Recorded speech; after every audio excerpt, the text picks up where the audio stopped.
वेलची पूड म्हणजे श्रावणात म्हणा किंवा सगळ्या गोड पदार्थांमधला महत्त्वाचा घटक.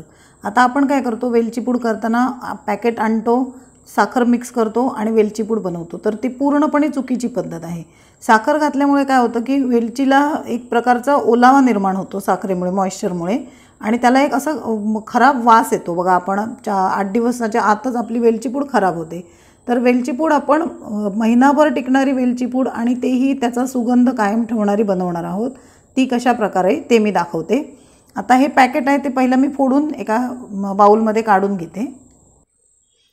आत्ता ही पॅकेट फोडून आपण घेतली आहे, पण तुम्ही पाहाल तर थोडीशी ही मऊ असते. म्हणजे आत्ता ह्याची जर तुम्ही पूड करायला गेला तर ती पूड चांगली होत नाही, म्हणजे एकदम बारीक अशी पूड होत नाही.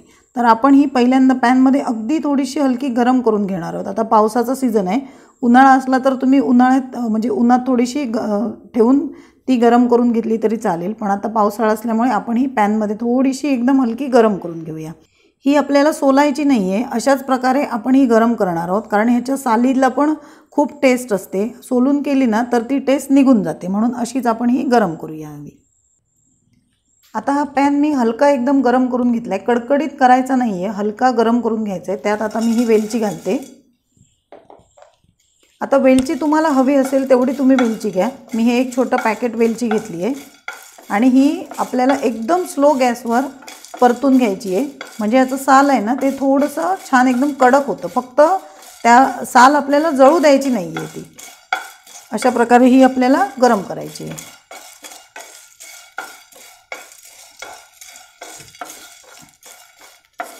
गॅस जर तुम्ही मोठा ठेवला ना तर ती साल जळते आणि त्याचा फ्लेवर निघून जातो.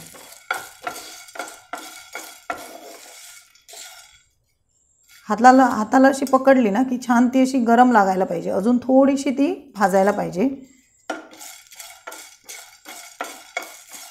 मिक्सरचं भांडं तोपर्यंत मी धुवून पुसून एकदम कोरडं करून घेतलं आहे.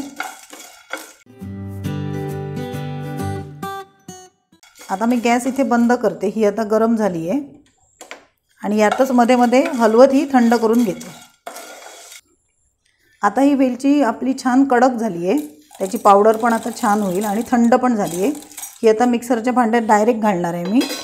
ही आता मी छान मिक्सरला फिरवून घेते. फक्त मध्ये मध्ये मिक्सर थांबवत करायचं आहे, कारण वर अडकतं ना, त्यामुळे थोडं थोडं थांबवत आपण फिरवून घेऊया. मिक्सरला फिरवून आता ही मस्त अशी माझी वेलची पूड तयार आहे. तुम्हाला दिसतच असेल अगदी फाईन ही आता तयार झाली आहे.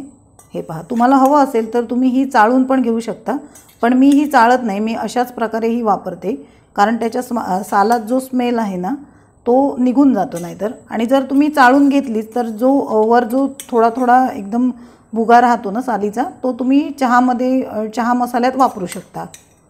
हे पहा कशी छान एकदम झाली आहे ती. तुम्ही अशा प्रकारे पावडर करून बघा वेलचीची, आणि तुमची नेहमीची पावडर तुमच्या फरक लक्षात येईलच की किती छान ही पावडर तयार होते आपली. ते साखर घालण्याची अजिबात आवश्यकता नाही आहे आपल्याला. ही वेलची पूड आपण एका हवाबंद डब्यात भरून ठेवायची आहे आणि काढताना हाताने न काढता चमच्याने आपल्याला जेवढी पाहिजे तेवढी काढून वापरायची, म्हणजे ती महिनाभरापेक्षा जास्त टिकते.